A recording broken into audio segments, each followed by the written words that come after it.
Hello, everyone, and welcome to It's Your Season.life, where we are discovering and celebrating life at any age. This is a story about you, for you, from people like you. We all share a lot as we mature in life, and the journey is made even more special when we can celebrate it with someone else. This podcast series is based on living well and eating well, with Living Well podcasts featuring guests who inspire all of us to live a life soulful and rooted in a passion. Eating Well podcasts will be focused on healthy lifestyle tips, easy recipes with a plant-forward focus, and all-around wellness. So let's get started. Good morning, everyone, and welcome to this episode of It's Your Season.life. It is the Living Well series, and I'm super excited about our guest today. It is February, and traditionally it is American Heart Month, where we really take a dive into our physical heart. But today we're going to take a dive into our emotional health and into the emotional heart health of veterinary medicine. My guest is Josh Vaisman. He is the lead positive change agent for Flourish Vet Consulting in Boulder, Colorado. So welcome, Josh. Thanks so much for being with me today. Oh, Lisa, thanks for having me on the show. I appreciate you. So I guess we have known each other about 5 years, and I'm not even sure how we connected. We're kind of one of these connections that, how did we get connected? But I do remember a couple of things that you told me that I've shared with many people that will hopefully jumpstart this conversation today, and that is the high level and percentage of suicide rates in the veterinary medicine population of practitioners and so forth. So that really spoke to me, and I think it outlines your work, but I'm going to pass it off to you and just tell us, how did you get started in veterinary medicine and where you came to with Flourish today? Yeah, absolutely. So veterinary medicine is a very interesting profession. It's the kind of work that has the potential to bring so much joy and fulfillment to the people that come to it. And it can be really challenging work in some pretty unique ways. And I think those things can combine to, maybe create a bit of an emotional roller coaster for people who come to this work. Add to that the type of people that we tend to attract, and you've created a unique situation, definitely. So I started in veterinary medicine in the late 90s. I sort of stumbled into it. I started working at a PetSmart Veterinary Services in Boulder, Colorado, and was trained on the job as like a veterinary technician assistant. Did that for a few years, bounced around to a few different veterinary hospitals, and then sort of stumbled my way into practice management and hospital ownership. I ended up partnering with a couple veterinarians and buying a small animal hospital in Boulder, Colorado, managed that for 5 or 6 years, moved on to another large practice up in Cheyenne, Wyoming, 7 doctors, 7 day a week, it kind of pseudo 24-hour general practice up there. I was the managing partner and the on-site hospital director. And, Lisa, I had a ton of success from, like the traditional, very Western definition of success. For anybody who has any sort of business background or business acumen, the first practice, when I sold my equity in that hospital, we were running at around 26% EBITDA, which is, a really high net profit for veterinary practices. The average veterinary hospital probably runs at about 10% profitability. And the second practice, the first year that we owned it and I was the on-site hospital director, we had our largest gross in the hospital's 34-year history. So success from that traditional sense was definitely there. And yet somehow through all of that, I completely and totally epically burned myself out. Like crying in the kitchen one morning over scrambled eggs, total breakdown for literally no reason. Nothing happened. Nobody said anything. It was a random Tuesday morning. But for whatever reason, just all of the pressure and the strain and the challenge and the stress had all kind of culminated and, very acutely hit me in that moment.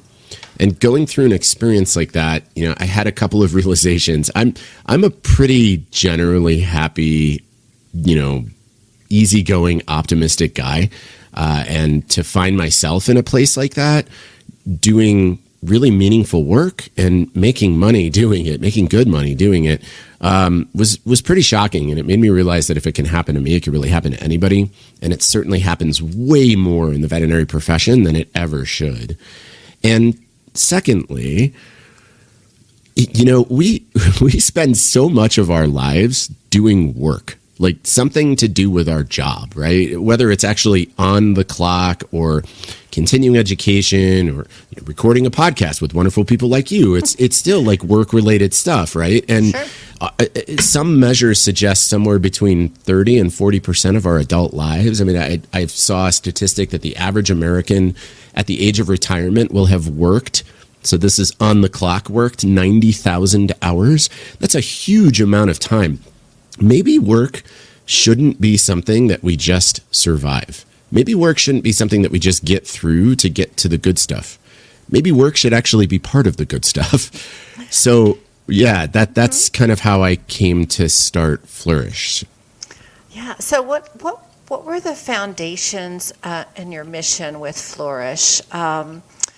You led practice management and so forth. What are some things that you saw that were maybe missing? I hear you say that, maybe a little more work-life balance or just how many hours we put in, but kind of what was the root of what was bringing you into Flourish or starting Flourish? Yeah, it's a really wonderful question. I had the fortune of being in leadership roles and managing veterinary teams and veterinary businesses. And at the time, I recall thinking that I was doing a really good job because the numbers suggested that. But what I came to learn was that success is so much more than numbers. It's people. And I wasn't doing that great a job at managing the environment that was impacting the lives of the human beings doing the good and worthy work. And that made me realize that I didn't know any better because no one had ever taught me. So many of us, we end up in leadership positions and we're just trying to figure it out as we go along. And maybe we've got some sort of a deep education in business management. Maybe we've got an MBA, or maybe we've got SHRM certification or something that helps us like manage the logistics and the operations and the tangibles and the legalities of running a business. But nobody really teaches us how to manage environments, workplace cultures, the kind of thing that actually affects human beings that they carry with them, not just through their work and beyond. So I felt like that was a gap that Flourish could fill in our profession. So I went back to school and I decided to learn about the science of human thriving, which is applied positive psychology. And I went through a master's program in applied positive psychology and coaching psychology and created Flourish with the mission of sort of translating the science of human thriving in a way that veterinary organizations can use on a day-to-day basis so that together we can cultivate environments that actually contribute to the thriving of the veterinary professionals who come to this important work. So a couple of things that spoke to me. I love that word, human thriving. We're not just living, but we're thriving. But what were you seeing, maybe this might be two questions, but what were you seeing is kind of the root cause of sadness, particularly maybe in veterinary practices? And this might be a second question. Of some key points. What are you finding that really need to be integrated into practices to have them be thriving and have their employees thrive as well? Yeah, that's great questions. So let's think about kind of like the typical veterinary professional's lived experience. So let's use a credentialed veterinary technician as an example here. And maybe I'll pull in veterinarians as well, the doctors too. So you decide, Lisa, that you want to work in the veterinary space. Now, maybe you're not in a place that you want to go to vet school, or maybe the challenge of getting into vet school is beyond your capacity. So you decide to become a credentialed veterinary technician, or heck, maybe just the idea of nursing is really attractive to you. So you go to tech school. So a lot of the technician programs are somewhere in the vicinity of 2 years. Here in Colorado, for example, Bel Ray is a very prominent technician school down in Denver, and there's also Front Range Community College, and they're both about 2-year programs. you go through that program and you graduate, and you've got, depending on your situation, your personal circumstances, you might have $20,000, $30,000, $50,000 in student loans to pay off. Now you get out of that, and now you have to sit for a national board exam called the VTNE. You have to pass that board exam, just like a registered nurse has to pass a board exam. So you successfully pass your board exam. It's stressful, taking tests like that, or there's a lot on the line. You successfully pass it, though, and now you're a registered veterinary technician with the Colorado Association for Registered Veterinary Technicians. You get your license. You're really excited. You start your career. You get a job in a general practice here in somewhere along the Front Range, and you might be fortunate to find a practice that's going to pay you $18 or $20 an hour. So you've got $30,000, $40,000, $50,000 in debt, and you're making about $40,000 a year, maybe a little bit less. You get to work to discover that the client demands for the patient needs out there in the community really kind of exceed what your hospital can meet. And so you're juggling not just the 1 30 or 40-minute appointment at a time, but you're trying to help your doctors manage 15, 20, 30 patient visits a day. And during that day, you might see a puppy in your first appointment. And that's super cute because you get to get on the ground and cuddle with this really adorable, happy little creature and smell puppy breath and, help somebody start their journey as a new pet parent. And then the very next appointment you walk into is a 15-year-old lab that the hospital's been seeing since it was a puppy. And it's got cancer. And there's nothing that we can do. And we're having the conversation about maybe this is the time to say goodbye. And then the next appointment after that is somebody who's got a dog that's been vomiting and having diarrhea for the last 14 days. And for whatever reason, they decided finally today that it was an emergency, and they bring it into your hospital. And this is kind of your typical day. And if you're lucky, you might get a restroom break and you might get to eat a candy bar over quote unquote lunch. But most of the time you're working 10 or 12 or 14 hours straight, 4 or 5 or 6 days a week. And then you're going to your night job to try and pay your bills. That's kind of the general experience of a veterinary technician. A veterinarian isn't really all that much different. Sure, they're going to make more money. The average veterinarian might make, $80,000, $90,000 a year now. But they're coming out of school with debt in the $200,000, $300,000, $500,000 range. So they're accumulating the kind of education and debt that a human doctor will have, only they're getting paid half or less of what their human medical colleagues are making, and then having similar experiences as the vet tech. The only difference being that the veterinary technician is there to support the veterinarian every medical decision throughout the day, and that whirlwind of going from all those different kinds of appointments in a small animal practice all fall on the veterinarian's license. So they're the one that's at risk for their livelihood depending on what's happening throughout the day. That's kind of like the general experience of veterinary medicine, which is resulting in, depending on what research you look at, burnout rates in the vicinity of 50%. Like for veterinary technicians and veterinarians.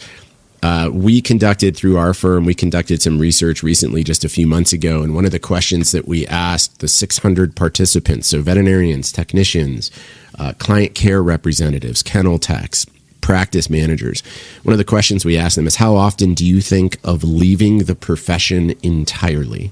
So not even just quitting your job, but quitting the veterinary profession.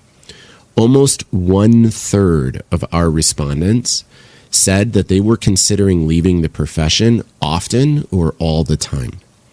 It's a hard profession. It's really difficult work. It's emotionally, physically, and psychologically challenging every single day. Something else on your website that really spoke to me that might link to this is the word compassion fatigue. And I come from a healthcare background. That's all I've ever worked. And we would see that a lot in individuals working in more chronic condition areas, such as cancer, emergency room, where you see a lot of continual trauma. Speak a little bit about compassion fatigue, maybe, and what are maybe some signs and symptoms? Sure. Yeah. So compassion fatigue is a phenomena that's pretty unique to service kind of a work. So work where we're serving the needs of others. In the medical space, those needs are directly, human needs, obviously. And then in veterinary medicine, it's both human needs and animal needs. Compassion fatigue is a unique experience that combines both the experience of occupational burnout, so that kind of overwhelm, exhaustion, cynicism that can come from doing really challenging and difficult work where you feel a lack of self-efficacy or a lack of making a positive difference over time. And then you just kind of, you lose the fuel, the fire goes away. That's kind of burnout. And then what we call secondary trauma. So secondary trauma is like, it's kind of like an extreme form of empathy, if you will. It's feeling the challenging, difficult pain of others, human, or in our case, also animals, and not really being able to do anything about it, which is a common phenomenon in veterinary medicine. Providing high quality medical care is not inexpensive. It requires expensive equipment and expensive education and costly support teams, and so that cost has to be covered somewhere, and so oftentimes that falls on the client. And when you have an animal, a dog that's been hit by a car and it's got a severe injury to its hind end, broken bones, maybe a broken pelvis, and it requires a very extensive emergency procedure, surgery probably going to have to be done by a boarded surgeon, and then a whole lot of hospital care thereafter, and then rehabilitation, you might be talking about thousands or even tens of thousands of dollars. Not everybody can afford that. That's a lot to ask. And so then what are the other options? Oftentimes you have a case where, a client, they care a lot about their pet. They love their pet. They want the best for them, but they can't come up with $10,000 to take care of their 3-year-old dog that just happened to run out the front door when we were, going to get an Amazon package and got hit by a car. And so the only other humane option is to euthanize that animal. That's really difficult for a practitioner who knows that they can save that animal's life, but they don't have the resources or power to do so. And that happening over and over can lead to compassion fatigue. Now, you mentioned something earlier. You asked something earlier. You said, you asked me to describe some of the challenges in veterinary medicine. And you also asked me to describe what are some of the things that seem to alleviate those challenges in the workplace. And interestingly, whereas I said that about a third of our data set from our study said that they were thinking of leaving the profession, often or all the time, a third of our data set said that they were rarely thinking of leaving the profession, or even never thinking of leaving the profession. And that's interesting. That's a large number of people who seem to want to stay doing the important work of veterinary medicine. What's different there? Well, I'll tell you from our data set, the workplace environment seems to make a big difference. People who reported, I work in a place where I have a voice, like I'm heard, I'm seen, I'm valued. I'm doing meaningful work that matters, and I get to see the impact of that work. That one's going to be really key. I'm going to come back to that in a little bit. I have a path to personal development. My strengths are noticed and celebrated. People support the best parts of who I am and help me reach my potential. And I seem to matter to the people here, my team, and especially people in leadership, my managers, my bosses, my supervisors actually seem to care about me as a human being. I'm not just a means to their ends. Those people consistently said, I'm happy here. I'm committed to this organization. I am not struggling with, the issues that some of my colleagues seem to be describing. I love what I do, and I have no intention of leaving. Now, I know this podcast, I'm assuming, Lisa, your podcast isn't really geared specifically towards people in veterinary medicine, in leadership positions, but I would imagine that a lot of your listeners are animal lovers, people with pets absolutely. who take their animals to their vet and, see veterinarians and veterinary technicians and client care representatives. Well, it turns out that we can, as clients, we can also make a positive difference in the experience of the veterinary professionals who serve us and our pets in some pretty simple ways. Just like taking a moment to listen to them, just like we expect them to listen to us, can help them feel seen and valued, which will elevate their experience. Taking a moment to say thank you, you've made a difference in my life or the life of my pet, and here is how. So not just saying the thank you, but actually showing them how they've made a difference, that can solicit what we call interpersonal mattering, or the experience of occupational meaningfulness. And when we experience mattering and meaningfulness at work, our chances of experiencing fulfillment and workplace well-being skyrocket.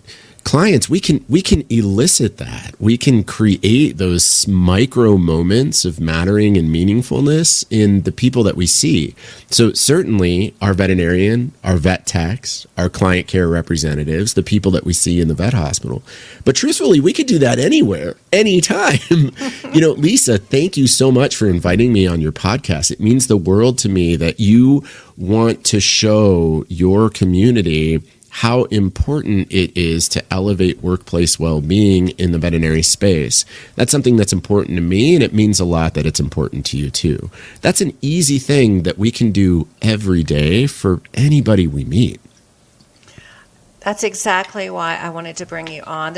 We are such an animal-friendly community here in Fort Collins and in northern Colorado, and I'm not really sure people understand. Maybe they do. I don't know. Maybe I didn't. How important that interpersonal mattering is. I love that. I'm going to kind of commit that one to memory.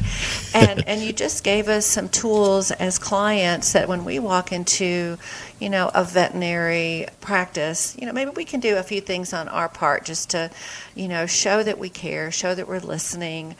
Because we come in and, okay, maybe we're in a hurry. We're dropping off our dog while we're going over to King Super so she can get her shots. And, sometimes we're in a hurry, but sometimes, it's a little more significant. Our pet has an ailment that really needs evaluating and looking at. Would you mind sharing, I'm not going to say the perfect client, but, what are some maybe triggers or observations that maybe practices need to know that maybe they're at, I'm not going to say a risk, but maybe just some things that maybe they don't have that interpersonal mattering going on in their world. Above and beyond, maybe there's the obvious of, turnover, but what are some kind of key features that, things to clue in on? So from a leadership perspective, one of the greatest lessons that I think I've learned over the past few years of doing this work is that, quiet, calm, maybe even what appears to us in leadership roles as peace in the environment is not necessarily a sign of good. So what I mean by that is that oftentimes, yes, we'll hear, the complaints or evidence of the complaints that the workplace environment isn't quite as good as it could or should be. But more often than not, what happens is people kind of check out. If the workplace environment isn't contributing to their sense of well-being and thriving, they start to see it as, quote, just a job to get through. And they kind of check out. They show up on time, they do decent work, basically what's expected of them. They leave on time, they go home, and that's the end of it. And to a leader, that can look like, oh, things are kind of humming along and doing well here. But actually, when there's quietude, that's where I start to get concerned. In a healthy, vibrant, thriving workplace, there should be intellectual tension. There should be people saying, hey, this isn't good, or we could do this better. There should be vibrancy. There should be discourse, So I'm a little bit on edge when I hear people say, oh, yeah, nobody ever complains here. I think things are great. If there's a lack of complaining, there's a lack of psychological safety. And psychological safety is an essential element to a healthy workplace. Thank you so much. So from a tech perspective, what are some things that you might want to share for technicians I'm not going to say needing help, but I'm thinking about from the tech perspective, maybe where you were in that aha moment. So for our veterinary technicians out there, what are some maybe key indicators or things for themselves they need to be aware of so they don't get to that deep, dark place that you went to, that aha moment of crying in the kitchen on a Tuesday for no apparent reason? What might be some things for them to think about as well for their own personal wellness? Yeah, that's a great question, and it's a big one. So there's so many different directions that we could go with that one. What I'll start with is describing some of the experiences that I had when I was going down that path of like really extreme burnout. Things that I didn't really recognize, or maybe not take so seriously, or maybe just sort of ignore for months leading up to that experience. And maybe that will help with some others, fending it off before it really gets to that deep, dark place. Burnout, occupational burnout, if you look at, some of the work done by like folks like Christine Maslach and others, tends to manifest in 3 different ways. And it can show up all 3 in individuals. It can show up just one of these ways or just a couple of them. But the first one is what we call emotional exhaustion. So this is not just, gosh, I've worked a long, tough day. Man, I'm exhausted. It's not that like kind of semi-good feeling at the end of a good long day where you really put in your best. Emotional exhaustion is like an unabating, intense, deep psychological exhaustion, very closely tied to work. It's interesting because you can be experiencing emotional exhaustion. Take a vacation. Maybe within a couple days of, being on the beach in Hawaii, you start to feel pretty good again. You start to actually kind of feel like yourself. And then at the end of the week, you start to dread, I got to go back to work. And then sometimes within minutes of getting back to work, you feel that exhaustion hit you again and it just covers you. I experienced that pretty deeply. In fact, one of the ways that it started to show up that I didn't really recognize at the time, but I think back on now was a clear indication of it. I would have maybe I actually got the weekend off and I didn't have to go up to the hospital on Saturday or Sunday. And so Monday morning comes around and I've just had 2 full days away from the practice. Maybe I even got like a solid 7 or 8 hours of sleep Sunday night. I wake up, we make breakfast, I have my coffee, have a good hearty meal. I get in the car to do my 75-mile drive up to Cheyenne. And within 10 minutes driving up I-25, I'm literally falling asleep at the wheel. Like it's everything in my power to keep my eyes open. Driving to work started to trigger that exhaustion to a level where I literally was struggling to stay awake at the beginning of the day. So that's the first one, emotional exhaustion. If you notice signs of things like that, that's an indicator to you that you might want to seek out some resources, some help, some support. The second one is what we call cynicism or depersonalization.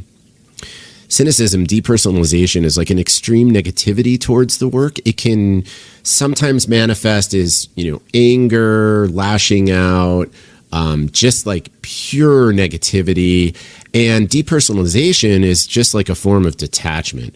So in human medicine, sometimes you'll see this happen with doctors or registered nurses where they just they don't even want to know the name of the patient.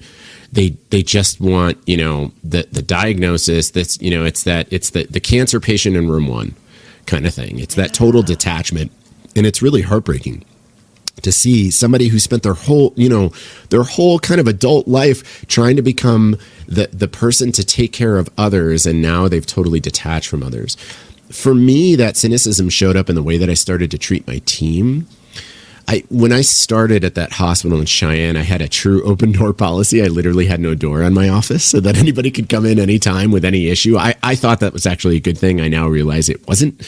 But anyway, I eventually put my door up And I started to get really snippy with people when they would interrupt me. And I always had justification for it. I'm clearly in the middle of something. I'm obviously on the phone. Can't you wait? Like that kind of thing. But that's how that real cynicism started to show up for me. Like I started to see my team as obstacles instead of assets. And then the last one is a loss of self-efficacy or a loss of self-belief. This one for me is some ways one of the most heartbreaking because the way that it manifested for me was really, it was one of the most awful feelings I've ever had in my life. A loss of self-efficacy can often show up as just this like genuine deep-seated belief that nothing I do matters. It wouldn't matter if I even tried because I'm not going to make a difference. You know, it's kind of like giving up. And for me, it showed up as not just nothing I do matters, but I don't matter. Like I don't matter at all.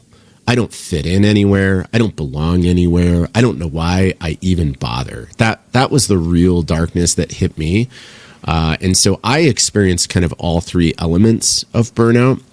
I'm sharing that because I think it's important for people to know what some of those things can look and sound and feel like, so that they can notice, hopefully, in themselves and each other. Sometimes we can notice burnout in others before they see it in themselves.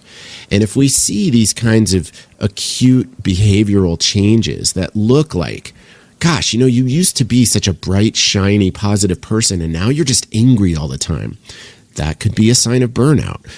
You know, you used to be so confident, and now I hear you questioning yourself all the time. That could be a sign of burnout. You know, those are things to notice in ourselves and others, and then hopefully take steps to reach out, find some support, offer support, get the resources we need to, you know, turn things around. That was beautiful. Josh, that was so eloquently put on how to describe symptoms of burnout. And sometimes we may not see it in ourselves, but we might witness it in others, in the team. And so that was just very well put. And I hope our readers, our listeners, I guess I should say, I do writing too, but our listeners, you know, may be of benefit in their own work environment.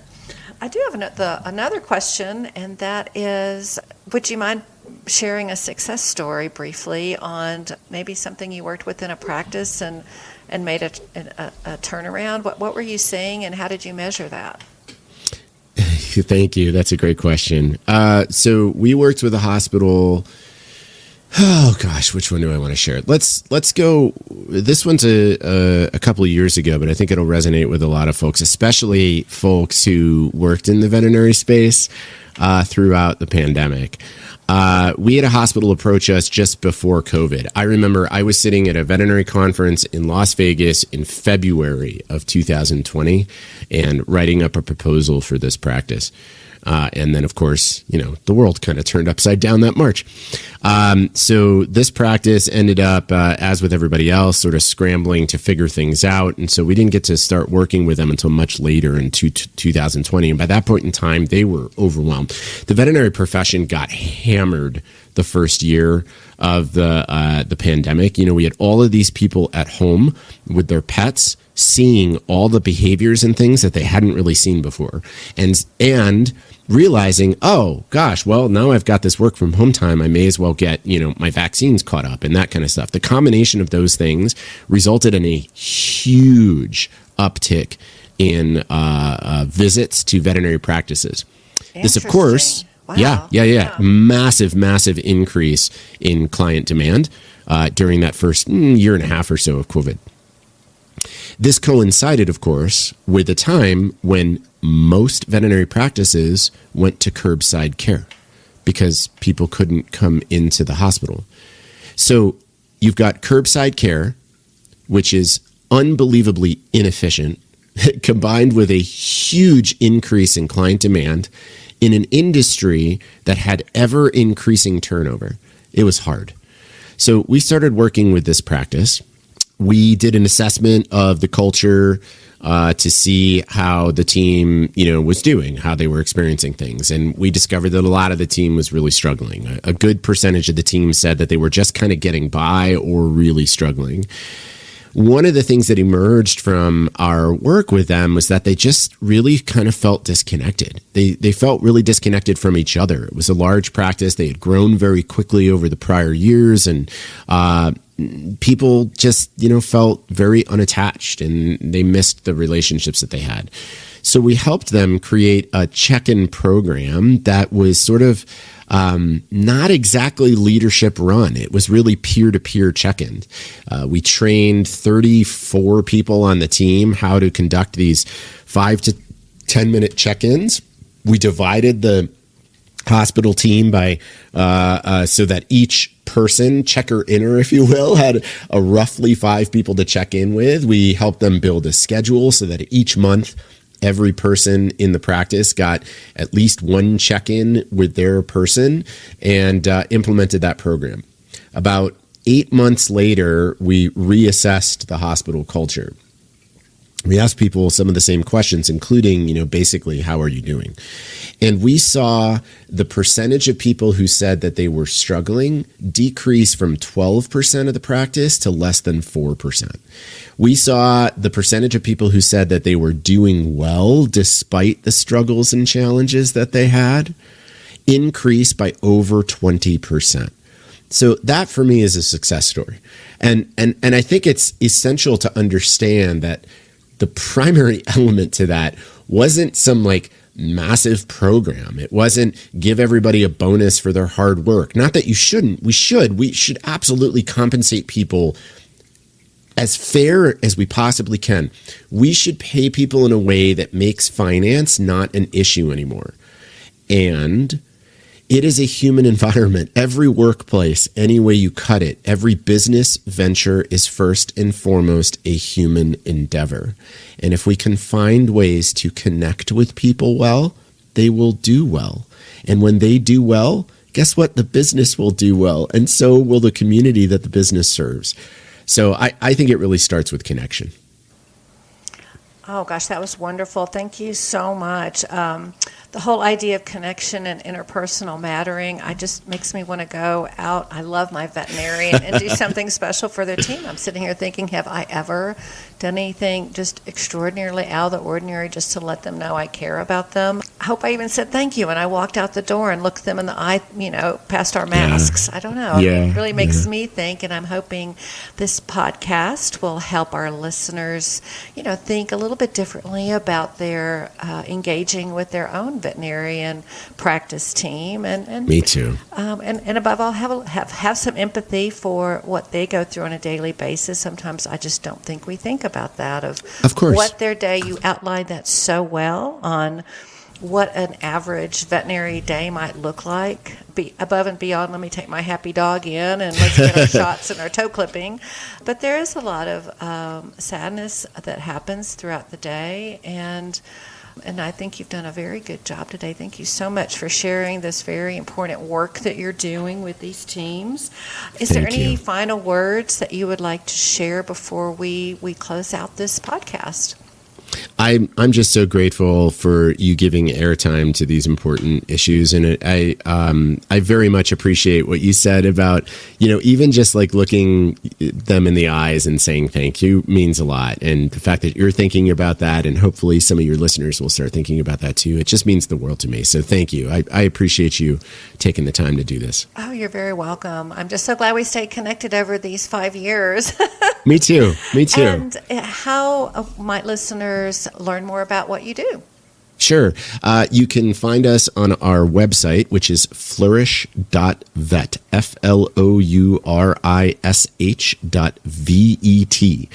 I'm also very active on LinkedIn.